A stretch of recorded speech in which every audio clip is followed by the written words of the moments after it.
Hello and welcome to the Simpsons Index. Just before we get into the podcast this week, I just want to quickly remind you about our other podcast, Starring Springfield. This is where we're reviewing the movies that star the cast of The Simpsons. And we've got an awesome one this week, folks. We are reviewing Heat, which of course stars Hank Azaria. He's sitting across from Al Pacino when he delivers that line. You know the one. So anyway, go check it out on your podcast app of choice. Just search Starring Springfield, where we've also got reviews of other Hank Azaria classics like Quiz Show and Roland Emmerich's Godzilla. Anyway, that's enough of the plugs, but also don't forget to check out the Patreon. All links to all this stuff in the show notes, but for now, let's get into the Simpsons Index with Paul Salt and our review of The 7 Beer Itch.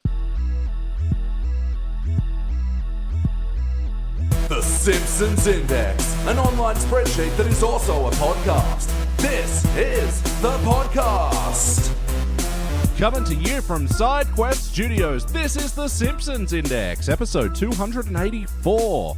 Hello out there, I'm your host, Elliot J. O'Neill. Joined, here as always, except when he's not, by BT Calloway. Ho. And all the way from beautiful United Kingdom, and also from the One Good Thing podcast, is Paul Salt. Rule Britannia. Britannia is OGT. It's the OGT theme that we all sing at the commencement of every episode. Yep, every single time, without fail. We edit it out of most episodes, but it gets sung. Yeah, I mean, obviously, it's still there. It's important to start your podcast with your podcast national anthem. Yeah, Pledge of Allegiance to OGT. Well, we've got deeper into movies recording next door. We need them to know who's boss. Hate those guys.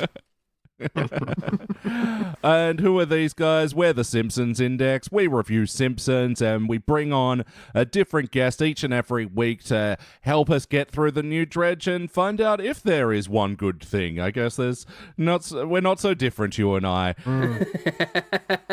But Paul, we do like to ask our returning guests, have you been keeping up with the show? Has the Simpsons Index inspired you to do your own independent Simpsons watching? Not at all. Absolutely not. No, as a matter of fact, I continue to still, whenever I'm at home with the family, watch old Simpsons seasons. Basically, we do go back to 1, not very often, but 1 through 8 is pretty much the barrier for us. And indeed, because we had to eat dinner and didn't have anything on at the moment, we stuck on Mr. Plow just before I watched tonight's episode. But no, this was I was surprised it was as old as 2020, but then again, it is all just one giant mass for me, sort of post 2007. Yep. So yeah, no, I've seen no more than I have required to see for this. Well, you will hear, the odd article every now and then saying Simpsons is back, and look, you know what, there have been a few golds that we've given out in the 30s, so not many, but a couple. But there are bangers. Yeah. Nuggets in the mighty fields of manure. Yeah. And the few very oases that we see in the vast desert of participant Simpsons, it's enough to sustain us and keep us going. Yeah, it has to be. I know the feeling. And of course, we'll be on a One Good Thing reviewing Red One, which is about as close to a participant Simpsons episode as we'll get. But on the big screen, on the big screen. Yeah. Take away the entire podcast we haven't even recorded yet. Didn't even discuss it with you guys, but I heard no objections to that analysis. That's fair. But look, let's get into this one. The Simpsons, we've been the Simpsons Index. That's what we're here to do. Mm-hmm. And this was Season 32, Episode 5, The 7 Beer Itch. First released in November of 2020. God, I'm sick of saying numbers now. It was directed by Mike Frank Polcino. Story by Al Jean. Teleplay by Joel H. Cohen and John Frink. In this episode, Willie is recounting the story to Nelson and a couple of critters and then to no one. Bizarre. It's a bizarre framing device. Yep. Of this woman, Lily, played by Olivia Colman, who is just the object of everybody's desire. Men go weak at the knees for her.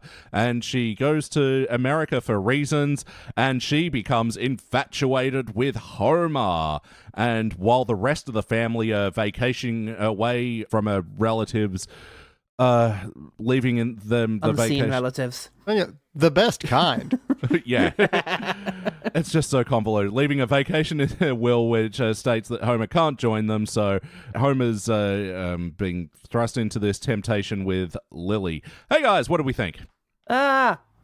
I went on a journey on this one. Oh, yeah. Okay. So, look, I do have to mildly apologize for last week where I gave away my rankings way too early. However, this week on this failure, I'd like to say I started off just wondering if I was just not being fair, because I'm like, I'm kind of bored, but it's late at night and I had a long day at work. You know, am I just tired? And by the end, I was yelling at the TV. So... yeah, this was transformative for me. It woke me up, so that's nice. I should have watched it in the morning. But that's the thing with Simpsons. It's meant to be there for you at the end of a long day of work and provide you with some comfort. Comfort, rage, they're the same to me now.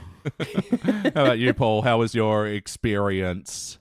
Yeah, it was similar, actually. I remember it started and I was immediately bored. I really didn't want to be watching it. I just had that sudden sort of fight or flight moment with it, of just sort of, anything else around me I could be looking at?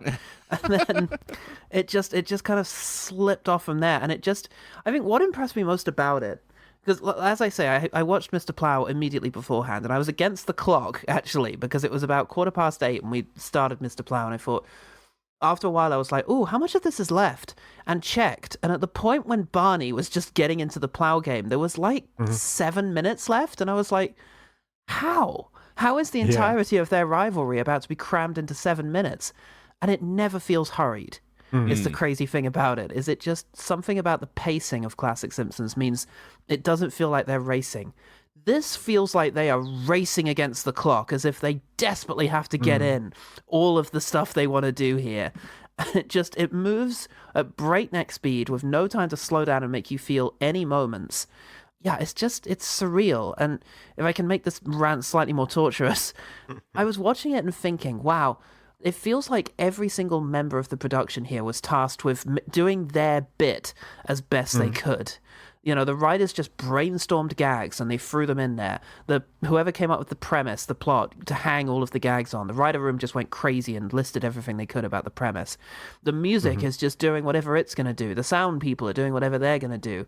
The director is just desperately trying to make it all sense and last a time. It occurred to me, this is like human AI generation. Yep. This is just recycling things and just kind of stuffing it together in a way that feels entirely authorless. To me, there's just No, we called the eras of the show the 20s and the 30s, but like I think they're more commonly known. The 20s was like Zombie Simpsons, and the 30s at its worst can be like AI Simpsons. Like, fortunately, they did program into Chat GPT was just like, I don't know, every 5th episode, try, and that does come across. Look, I mean, I'll give it that. It's another one of these 30s. They're trying a concept, but this is one where it just totally doesn't work for me personally. This whole framing device of Willie, who has nothing to do with the story, and his interstitials are just nothing with nothing jokes. And also the fact that he starts off telling the story to Nelson, a raccoon, and a chipmunk, but then is like a couple of scenes into the framing device is just speaking directly to camera. It's like, what are you doing, and why is this adds nothing to it other than it pads out a little bit of time, not even a lot, but and it's also the dead of night, but for some reason Skinner shows up and he's like, you should be working. It's like, what the fuck is happening? Again, this is why it feels AI generated, like one hand didn't know what the other was doing. It's just bizarre, but you're right, it's an odd framing device. I haven't seen much modern Simpsons. Is this and the treatment of Lily less, I don't want to say believable, but congruent with the world than usual Simpsons episodes? Because if it's, I guess maybe they're doing it like it's a fairy tale he's telling in order to make sense of how ridiculously loved Lily is, or is that kind of on par for this era? Yeah, but no, look, again, it's much like a lot of AI-generated things, there's a lack of cohesion to this one that it was really causing that vibe, because it even starts with like a title card for the episode, which normally doesn't happen. That was odd. I was like, oh, do we do this now? Yeah, and I was expecting that. I was like, okay, so we're going to get different title cards for different chapters. Nope, never comes up again. So I was like, so why did we do that? Yeah, and the Willy framing device is dropped by the end as well. Like, True, he doesn't come back. There's not Yeah, a, it doesn't, a doesn't button wrap on everything it. up. Yeah, so it's hard to really put anything on this because it just lacks that cohesion. It doesn't feel like anything goes with anything else. It's all just stuff and then it's over. Yeah, consequently, I didn't really engage with it, but now I'm trying. Let's have a go. So Lily is a woman who has everything. Everybody loves her, but she doesn't like it. Yeah, she's immediately fun and loved. By everyone. And so she is drawn to the first man she meets who doesn't seem to care. And that kind of resistance to her and lack of interest carries her through for a bit. But then, is it the boat is the turning point? Because he seems to show sympathy for her under Burns' horrific attentions. And then suddenly he's inexplicably drawn to her like Mindy. Yes. Yeah, that it is one of these things where, like, Simpsons doing these kind of plot lines are just almost shooting themselves in the foot because it draws the immediate comparisons of just episodes you cannot compare to. Like, Last Temptation of Homer is just an all-timer. Yeah, it is. Again, Paul, you're talking about the incredible pacing of classic Simpsons. Yeah, there's all that going on in the Homer Mindy episode, and also it's got a B story about Bart and his glasses. and the orthotic shoes and everything like that. And it's just this episode. It was essentially an A story. We get a little bit with Marge and the vacation, but that's kind of not a lot. But there's also I don't think there's an intro sequence either. It's straight to couch gags. So they had so much stuff they had to cut the intro. Yeah, so it is this weird push and pull of, you're right, Paul, this episode felt rushed, but it didn't need to. No, it didn't. Let it breathe. It's just, very strange. Because, the other plot line, what do we get? We get the scene where the out-of-towners arrive and everybody hikes the prices. Yep. You get the scene of them arriving and Bart getting bitten by ticks. Yep. You get the scene of Lisa vanishing forever from the episode. She literally, after they get to the Martha's Vineyard, she doesn't show up again. I don't even think visually, let alone any lines. Oh my god, that's insane. Yeah, what was the end to that? It's just, again, because I watched this last night. Yeah, they come home. They appear at home. Yeah. Marge with her siren song, which will haunt my fucking nightmares. Oh yeah. So anyone who's had a long absence from Simpsons, as often our guests on the Simpsons Index have, the first comment is always, wow, Julie Kavner, whoosh, this is just poor woman. I legitimately thought it was Homer arriving and then hearing that, and then we'd see Patty and Selma or Jacqueline or something. There'd be some turn to that it was Marge going, and excuse me, la la la. La, la, for la. so long. Elliot, directly into the microphone and louder, because it is genuinely louder than the rest of the sound, of the sound of any other part of this episode. I took it back, even though it was painful. I've watched 700 plus episodes of The Simpsons. This is the first one that physically hurt because, and I was just like, okay, wait, was that just, I wasn't expecting it, so I took it back to listen to it again. I lowered the volume to see, is it just, the volume I have it at? No, it's louder than everything else, and I feel like they told Julie Kavner, okay, just make it painful. Why would you tell her to do that?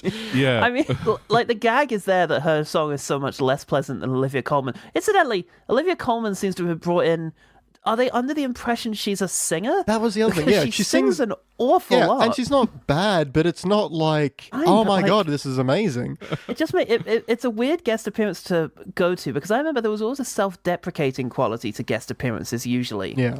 In The Simpsons. And this is everyone's going to love you. You're going to sing. And you're just going to be this wonderful, better-than-life person who tempts Homer away from Marge.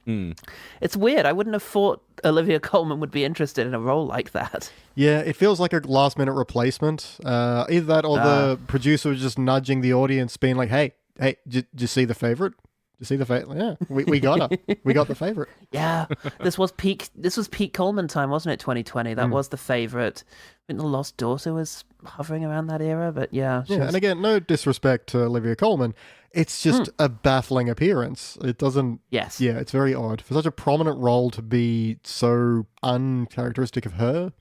Yeah, as an actor, or what she's known for, it's well, I mean, especially because I was a little excited because it wasn't in the descriptions, it wasn't your run-of-the-mill, what are you doing in Springfield, X, whatever, celebrity. Yeah. And, Olivia Colman just saying, oh, yeah, great actress, got a big meaty role in this episode. Yeah, let's frickin' go. But, yeah, to me, one of the things that stands out is just, the weird infatuation thing. Yeah. That, I don't know, just these scenes weren't funny. No. But Elliot, is that what stuck out to you for better or worse? Yeah, I'd say so. Like, it was just like, you're talking about you watching the start of this episode immediately bored. Like, it immediately felt like I was like, what are we doing here? I don't think I'm going to get a satisfying answer to that question.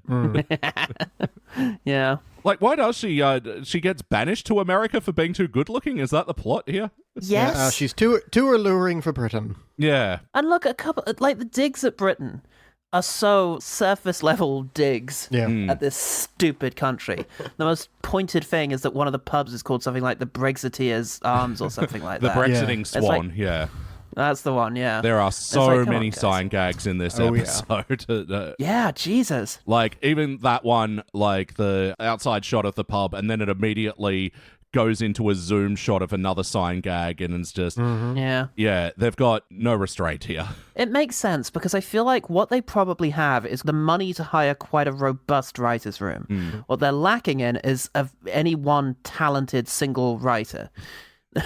Amongst their midst. So consequently, it's very easy to do stuff like, okay, quickfire, what can be some weird things that happen on Mr. Burns' boat? Yeah. Everyone quickfire that and we'll use the best ones. Or signs are going on, or amusing scenes of a woman being too charming. That kind of thing. So that's kind of what you get, is you just get kind of like a thrown together joke salad rather than any sort of coherent sort of structured comedic scenario. And very, very generous usage of the word joke there. Indeed. I have some notes from that boat. Well, the Mr. Burns boat scene, like, again, as a premise for a plot beat in this episode, I don't mind it. That, she's got the affection for Homer, and Mr. Burns can see that from a mile away and uses that to try and get a date with her. I don't mind that as a way to move the plot along, but the actual resulting scene that we got from it was just so bad. What was the boat's name again? And is it the same boat that Homer steals in... Gone Fishing, and yes, it is. Gone Fishing. There we go. So, between Burns eating his meal with his face and no cutlery in hands, is this a rich person thing? It's just, I think it's an old person thing, and I think maybe they're getting a little confused there, because really you need to be reserving the old person thing for Grandpa and have Burns be the rich. Someone should have been feeding him, I think. Yeah, chewing his food for him like a bird. Even though, cut that joke, I don't even like it. Well, I mean, because... have a bit and a joke that I didn't mind, which is Smithers, wink for me, and that was a little bit of visual body horror that I can get behind. But then the visual body horror of him bursting out the cake, swinging his nipple tassels around. Oh, Jesus, and then flying off at the end? What the fuck? Not gonna lie, that was the exact pivot point for me. When did this episode go down a whole medal ranking? Man, it went, look, at the roundabout the time when Lily starts singing in German, I literally wrote down the note, what are we doing? We're about halfway through this episode, and there's not really a plot yet. Yeah. And then we get some stuff with Burns's boat, and I'm like, haha, what the fuck? When he's walking towards the stairs on his yacht, but there's a harpist in the way, and he goes, I know a shortcut, and then goes two-dimensional through the harp strings, and I'm like, what the fuck are we doing? Because he's old. And then, by the time... let's see. Burns bursts out of a cake, singing a song that includes the lines, "You plus me plus my cardiologist makes 3," and then helicopters away on his nipple tassels. Yep. And I'm just like, I think I've just hit fail point. Fail point. Oh, Christ. Yeah, more than fair enough.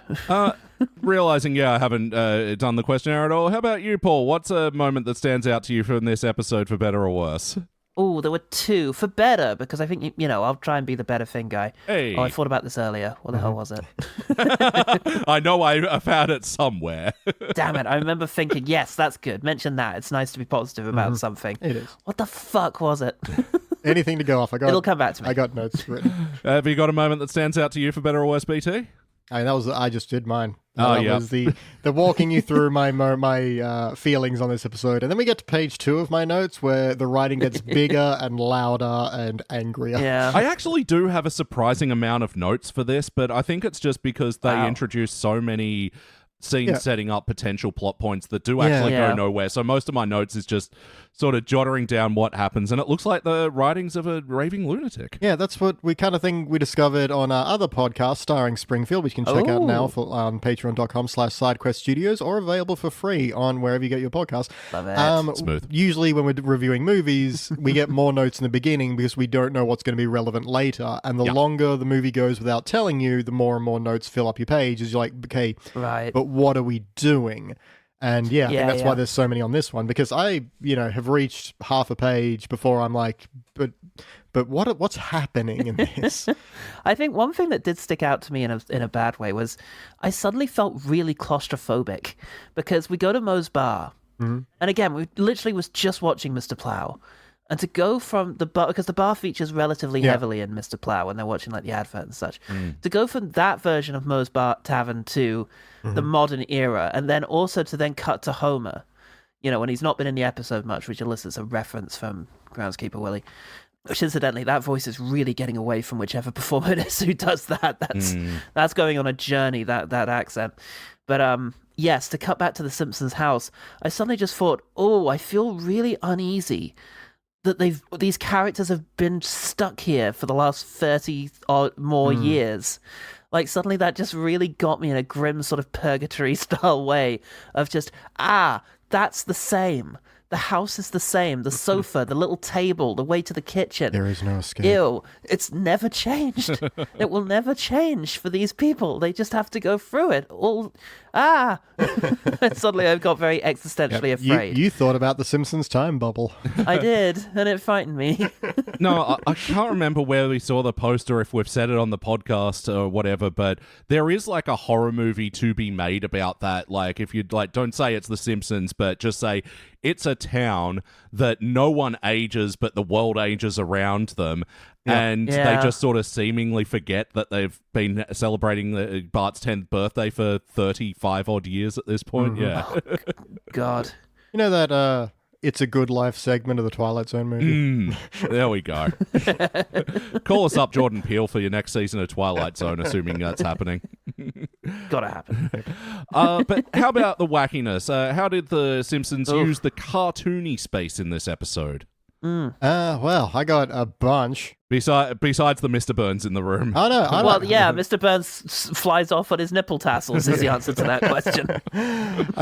When Willie's playing a guitar in the beginning, singing the song about Lily, and then gives up and throws the guitar in the fire, first of all, he throws the guitar in the fire, and also it plays a little bit of My Country 'Tis of Thee while it's burning.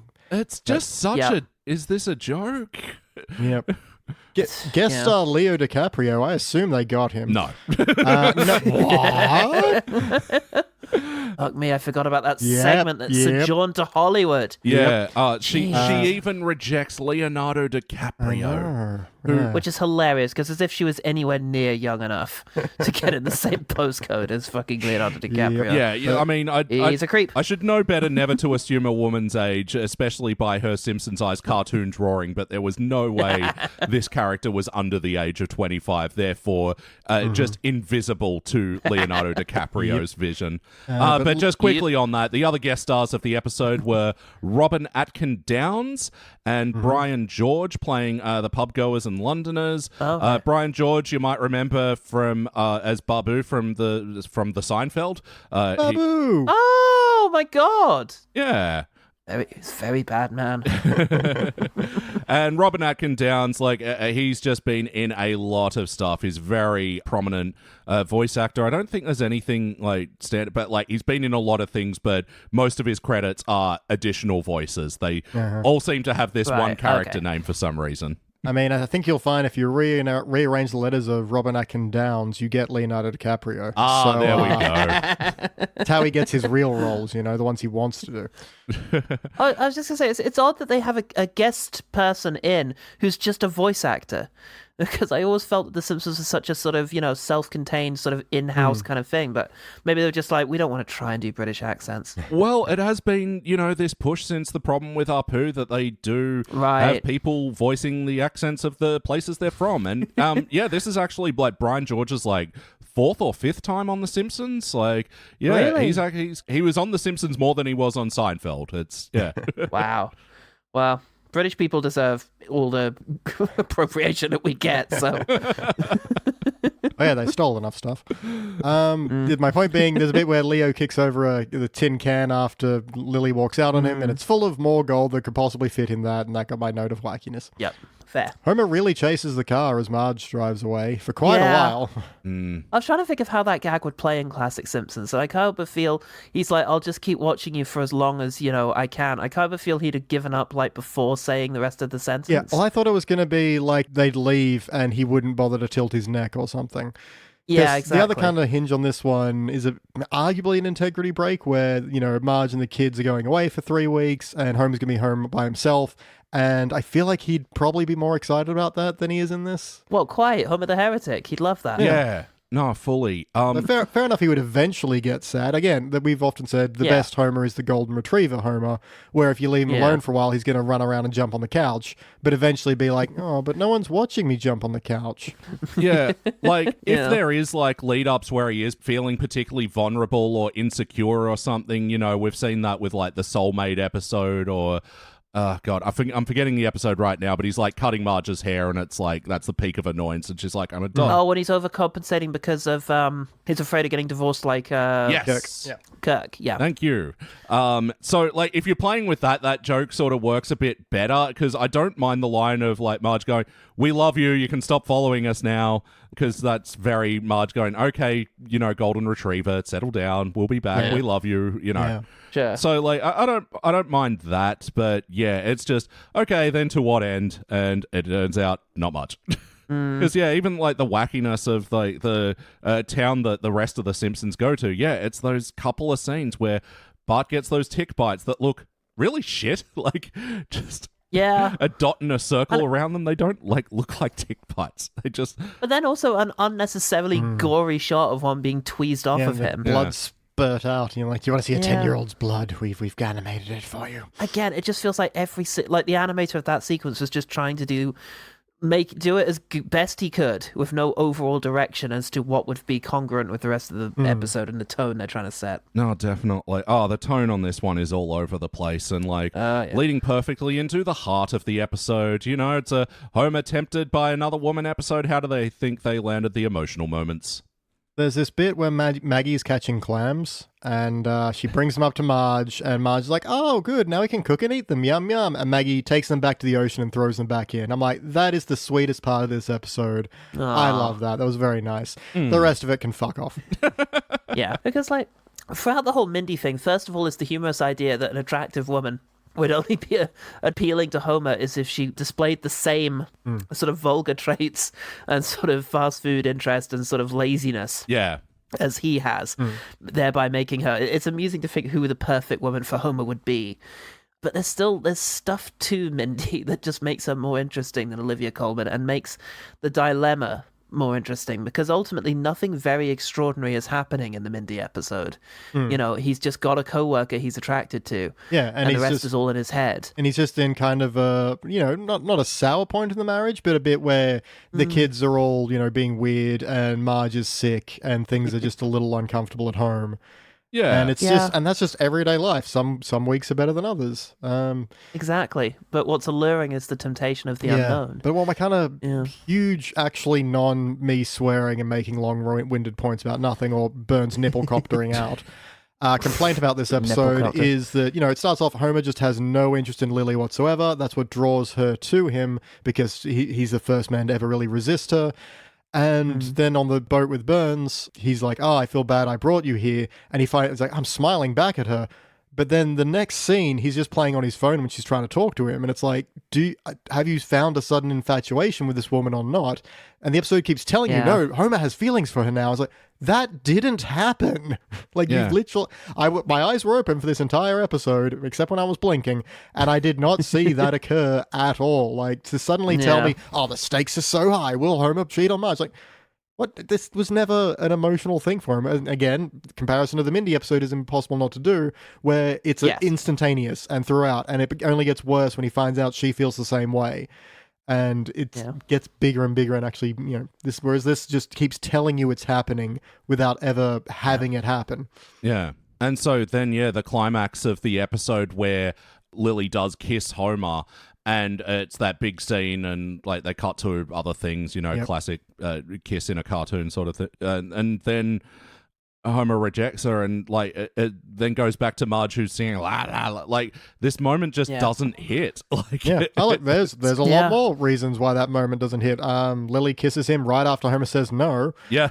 Then Homer says, "This is good, but is it worth going to hell for?" And it's like, what part of this story has told us that Homer is tempted in the slightest, other than the fact you're telling us in this second? Oh yeah. Because again, it's not earned in the slightest that he's even considering this. And then she's like, "You'll see me in your dreams," and then all of a sudden it's Nightmare on Elm Street, where he's trying to stay awake with Santa's little helper, who was previously established as staying with the Flanders for this episode. God damn it. Maybe you're onto something, BT. I usually am. But ultimately, did it feel like an episode of The Simpsons? These characters we know and love. Is this a show we know and love? Good Christ, no. No.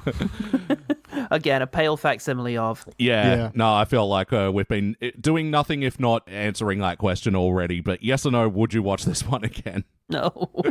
Only academically. If I could sit down with the people who made it and be like, I'm going to yell at you during this entire episode, just do like a rage director's comm. Yeah.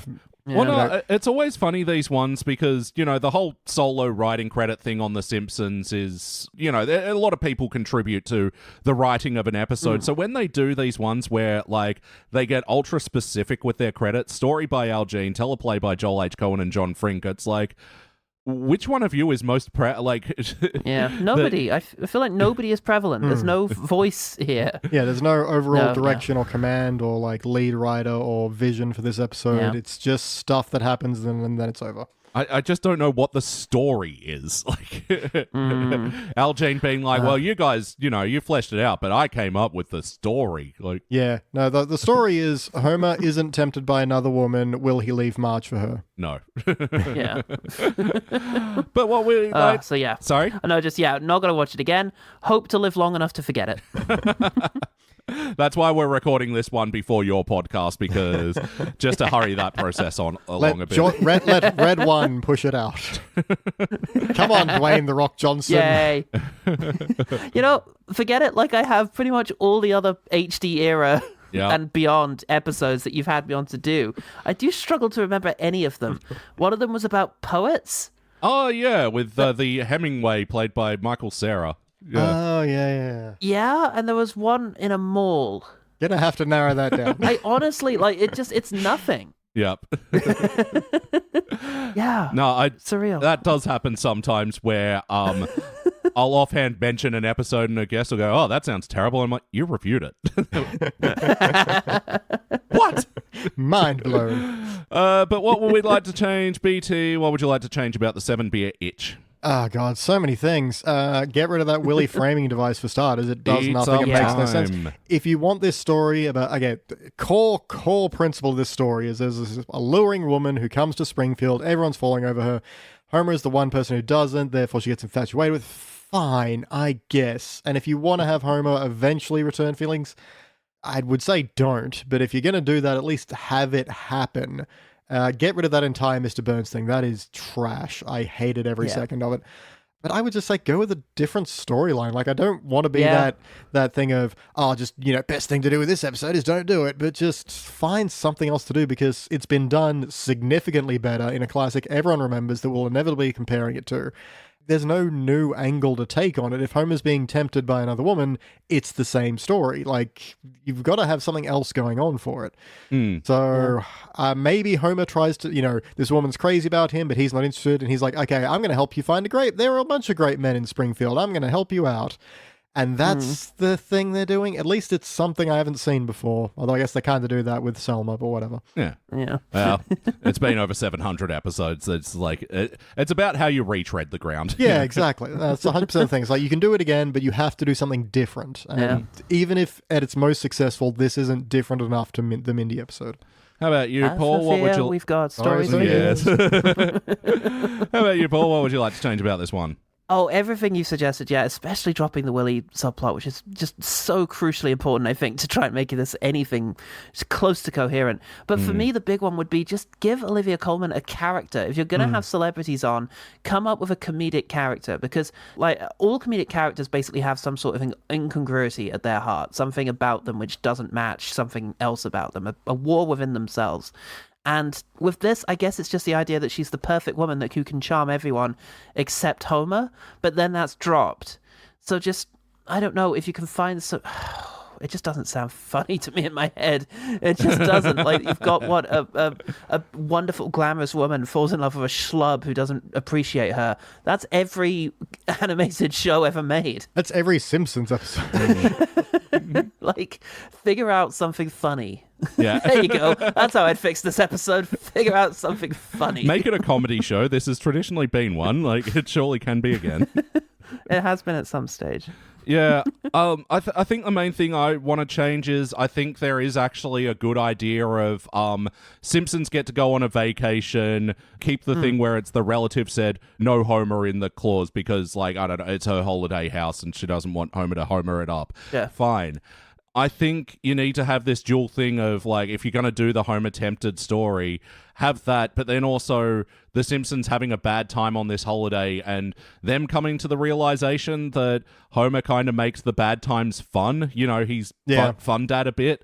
And like making room so that the Simpsons can get on more hijinks on this place, because I think they're onto the right idea with the vacation not being as great as it seemed, and then it being a tourist trap where it's actually really expensive and kind of cynical, and I think there's just so much more to it, and like. Yeah, Marge is like the caring parent that nurses the tick wounds, whereas Homer, makes even the bad times fun. And just to bring in a bit of emotion. I don't know what that does for the hilarity of the episodes, but I mean, that's why we have the questions of wackiness and heart, because the Simpsons were traditionally amazing at that. Yeah, that's not a bad premise, actually. The rest of the family go to Martha's Vineyard, I think, stereotypically posh place, or at least middle-class place, where they go off. Homer's not been invited, brewing in him, drop the Olivia Colman thing altogether, brewing in him insecurities that he's not good enough for the family. He initially has fun, tries to have fun in Springfield, but suddenly becomes a little self-conscious about the really basic things that he enjoys, perhaps, like hanging out at Moe's. Very much like the episode where, you can't help get away from it, Marge on the Lam, where he tries to have a fun night on his own and just completely fails. No fun to smash weather stations without Marge. Yeah. So he tries to do that, but then he ends up trying to follow the family to Martha's Vineyard and gets into japes there. So like that, you're right. There's a way through this, and a lot of it comes down to just trying to commit to doing one thing well rather than half a dozen things. No, for in real. a half-assed way, the American way. All right. Well, I think that's time for our final notes. Now it's time. And now it's time for our final notes. Everyone's final notes. Paul, do you have... Jesus. Still better than Julie's, man. Like, anyway. Paul, do you have some final notes from this episode you want to mention before we move on to the rankings? I still haven't remembered the fucking thing that I thought I would raise as a good thing. It's really torturing me. You guys go. I'll try and get it. BT. I got a bunch, so maybe that'll trigger something. Okay. A bit I want to check with my fellow scholars here. There's a bit where they're, showing how fun Lily is in London. She goes into the Globe Theatre, where they're playing the tragedy of Macbeth, and you just hear this, good one, Lily, and everyone laughs. And I'm like, that's and so I paused it to write that down because I liked that. And then I'm like, hang on a second, isn't the play just called Macbeth? It's not called the tragedy of Macbeth, it's just called Macbeth. So then I'm like, Are they assuming that we don't know what that play is and they have to spell it out to us that this is a tragedy and she's making it fun? Do you get it? So I felt personally slighted by that. I know what Macbeth is. I like that read, but I actually do believe, I don't think it would ever be advertised Yeah, like as the tragedy of Macbeth, but I think like the original manuscript is like... I do admit that titled. there's a good chance that there is actually called the tragedy of. I could believe it. I'm just saying. Is this one of these Americans get a different title or something from the rest of the world? Or Macbeth and the Philosopher's Stone, I don't know if William Shakespeare anticipated that, but I think he did originally call it the tragedy of Macbeth. But nevertheless, we shouldn't let that get in the way of that incredibly good read, which is, I like it. The bit where Mo opens the window and the choir sings and he closes it and the choir goes, oh, and he does that back and forth and goes way too long. That said, a line I liked was when Lenny's trying to woo Lily and he's like, hey, do you like suspenders?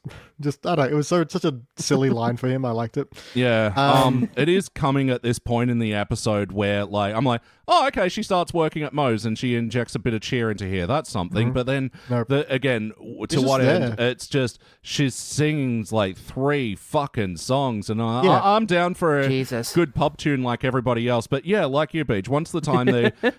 she busts out in a German song. All of a sudden, everyone's wearing German clothes, and Mo's got the braids. It's like, what the fuck are we doing here? Like, yeah. Also, it's like, how long has she been at this pub? It's been days at this point. Anyway, Marge, when she's taking all the ticks off a bar, has a little jar that's like ticks to return to forest. I'm like, okay, that's nice. That's very Marge. That's cute. I like that. When Homer's sitting on the bench, when Lily shows up, and then he stands up to reveal Mr. Burns kind of behind him out of hammer space. I'm like, okay, yeah, that's all right. That's a good cut. Yeah, that's using the Burns cartoony space well, unlike 2D harp shortcuts and nipple tassel helicopters. Yeah, exactly. One bit that was just okay. So that they get off, Mr. Burns's boat. They're walking along the pier. Lily's like, "Oh, you've got a piece of cake on your lip," and Homer can't find it, so she wipes it off. And then she just starts rubbing her finger across his like muzzle for ages, and then he goes, "Stop now. I mean, go slow." It's like, what? What are you talking about? Yeah. It's like, this isn't a thing people do. That really stood out to me too, is just, again, trying to really bluntly, again, it feels like nobody is trusting any of the other departments. So the writers are like, okay, we need to put a line in there because we'll never get to speak to the animators, so we can't put that in. Nor will we get to speak to the performers, so we need to write this as a line. Yeah. No, because like we've been doing a bunch of season 35 episodes and, that was produced under the whole WGA and Directors Guild strikes. Yeah. And it was like, some of them are like, yeah, it shows. And I was like, oh, was this one of those? No, they had no excuse. Everyone was at work at this time. And trying their darndest but not talking to each other. I assume everyone in the office was just mad at everyone else and no one was talking.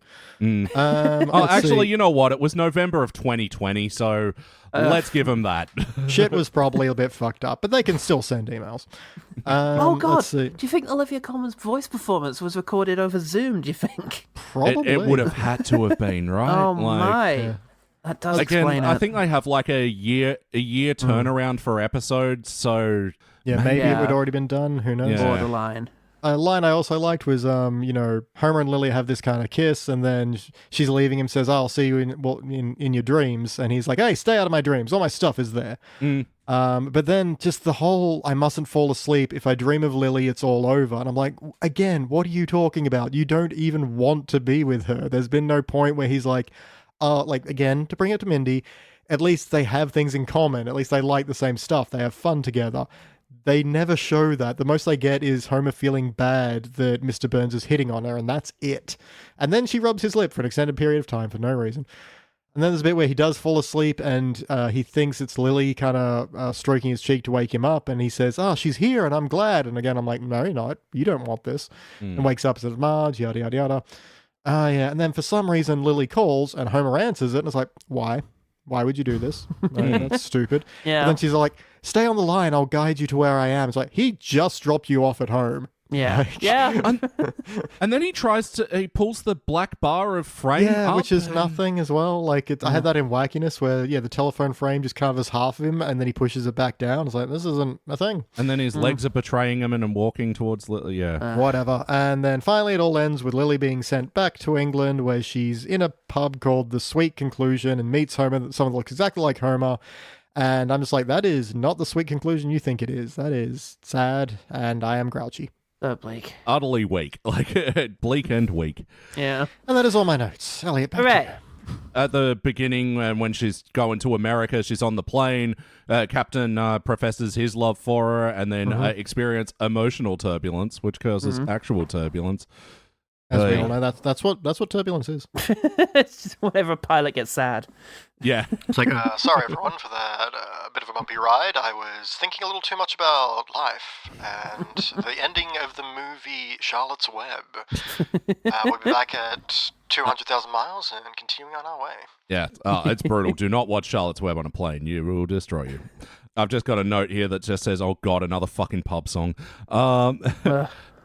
During one of Willie's interstitial things, he goes, oh, but you might be wondering, what about the Simpsons in this story? Haven't you heard enough of them? Well, anyway, here's the Simpsons. Like, again. Yeah, for a second I was going to be, okay, we're going to focus on some B characters. Cool. Would it be nice? In Moe's, they one of the bottles of booze on the shelf, because of course I just started looking in the background during these scenes. One of the booze was Tabasco schnapps, and I'm like, you know what? That could be all right. Look, we went to Wild Brumby down in Jindabyne. They had a chili schnapps that was quite good. Yeah, and they'd make it in a hot chocolate. Oh, wonderful. So during the Martha's Vineyard thing, at some point, Marge just starts driving a Jeep and then hits a bunch of deer. And oh, yeah. I was like, where did she get this car? Like, what's happening? Is it even the Canyonero? I can't remember. No, it's just, it's a Jeep, like an open-top Jeep. There's a sign that says Martha's Vineyards, then in brackets, no actual vineyards, then in brackets, four-wheel drives only. So I guess this is a sick burn on Martha's Vineyard. Yeah. Look, it was during this section as well where there was just a lot of sign gags. And, you know, we usually praise the sign gag writing, but, like, when you do so many of them in quick succession, like, I'm not pausing the episode to read them all. Like, it's not this thing where it's like the church bulletin thing outside like, it's one sign gag there if you catch it, you know. It's just a wall of text, and it's just like this. Yeah. This one had stores like Abercrombie and Fish. So Jesus laugh your guts up, everybody. Fuck me. After the Simpsons go away on vacation, Homer's like, oh, I miss them, and going through photos on his phone, and one of them's of the Tracy Ullman style drawings. And Oh, that's fun. a nice little throwback. Yeah. When Bart gets bitten by the ticks, I did actually like this line where Marge is like, can I make you feel better with some itchy and scratchy? And he goes, I am itchy and scratchy. Yeah. I was like, okay, not bad, not bad. God, that might be it. Yeah, that's all for me. Did we jog your memory, Paul? No, as a matter of fact, you're mentioning things I have no memory of already. Blessed oblivion is creeping in and stealing this from me, and God bless it for that. Well, a better segue into the rankings if I've ever heard one. So it's time to rank this thing. On the Simpsons Index, we rank using a 6-point scale, which starts down the bottom at failure. Maybe if the episode was just... you give it participant. But for the positive rankings, you got okay bronze, good silver, excellent gold. But for the best of the very best, you give cubic zirconia. I'm going to go first. Let me show you how it's done.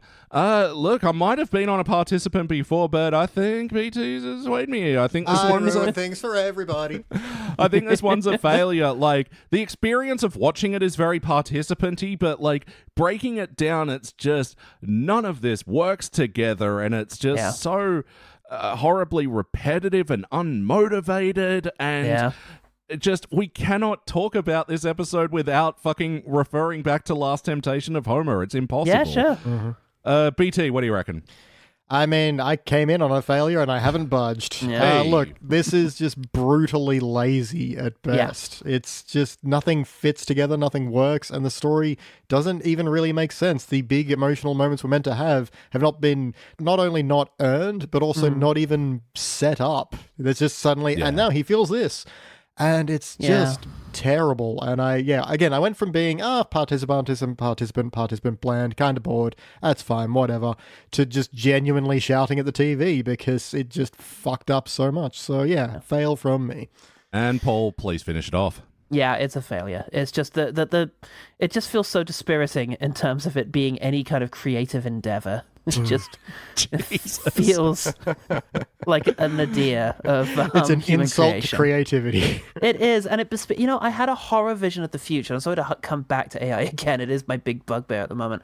I had this horrible idea that someday people might actually go to their televisions in order to have their entertainment, and instead of summoning something up, they would type the prompts of the kind of content they would like to see into their computer. And this almost feels like that. If you could just come home and be like, okay, I've bought the Simpsons expansion pack of AI. Tell me a story about Homer falling in love and the Simpson kids go on holiday, and this is what you get. It just feels soulless. Yeah. Well, that'll be a unanimous failure. We are giving this episode the index finger. It'll be the 4th episode from season 32 to be given the finger. It'll be joined by Diary Queen, where Bart finds Miss Krabappel's diary. Just a thoroughly disappointing episode. Manger Things, the 700th episode of The Simpsons, where it does a bunch of retconning, but basically tells a story of how Homer actually helped Maude deliver Rod or Todd, one of the two. Wow, what the fuck? Yep. And it's just never come up before. Yep, they were both very born when he met them, I feel like. Well, yeah, and also they retroactively make Todd's middle name Homer as well because of that. Wow, that's baffling. And also the other episode we gave a unanimous failure from this season, The Man from Grandpa, an episode which I am fucking struggling to remember. Something about, there's a British secret agent searching for, a traitor through all the power plants in America and eventually ends up in Springfield. And it's that's just right. an utter mess of an episode, and yeah. Yeah, well, look, God. I mean, season 32 does have some good ones. Like, we really liked Undercover Burns, where Mr. Burns gets in a Dave Harbour suit and, spies on the plant employees. Yeah, despite having some baffling moments, overall pretty good. I think I've seen that. That wasn't the first episode where they got somebody else voicing Carl, was it? Because I remember going out of my way to watch that, and that had a vaguely similar premise. It probably would have been around this time, yeah. Actually, yeah, that does sound very familiar. Right. And what else? The Road to Cincinnati, where it's like a road trip episode between Chalmers and Skinner. That's not bad. And also, we quite liked Uncut Femmes, which was like a heist episode, and they recast Sarah Wiggum with Megan Mullally. Yeah, if only it had wrapped up better, it would have been a better episode. Yeah, and The Last Barfighter, which they basically do John Wick, but with Mo. God, this all sounds like fever dream. Yeah, Jesus Christ, what the fuck? I would have stopped reading out these premises, but I kept remembering. I'm like, I want to see Paul's reaction to this. And it's mostly just looking down, Jesus Christ. There's a React video I'd watch.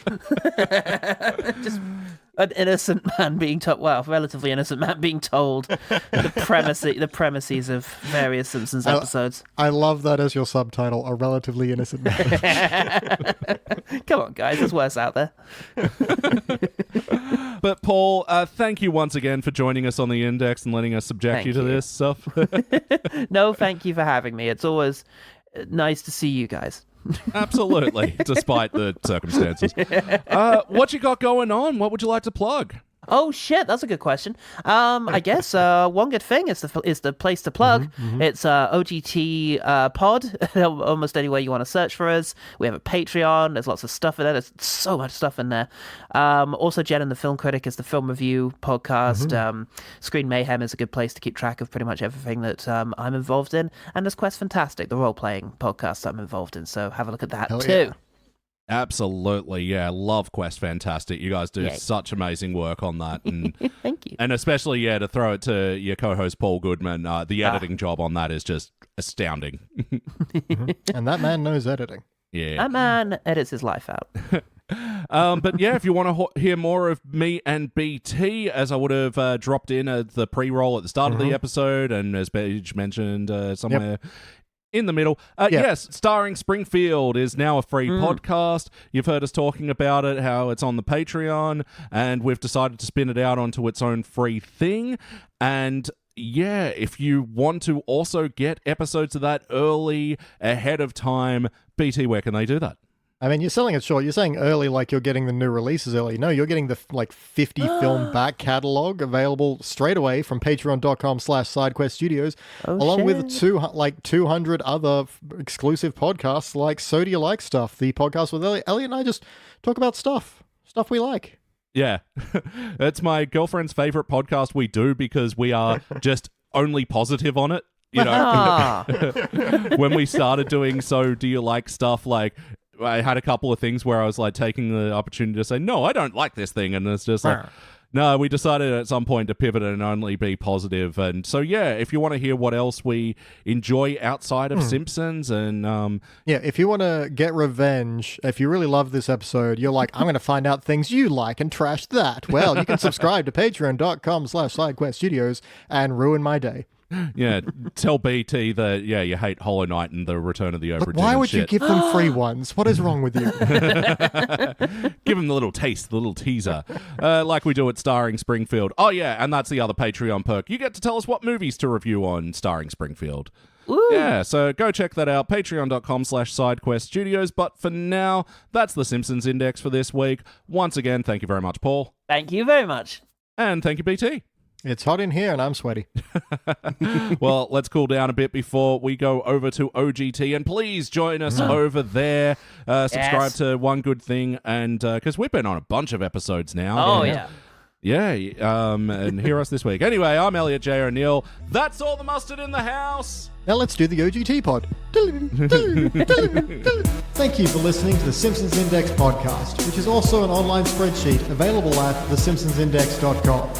You can also check out our other shows, like Pulp Fury Radio, our scripted fiction podcast, which tells all original stories across a range of pulp genres, and Thrones of Game, where we review Game of Thrones in reverse order. Links to those podcasts and more will be available in the show notes.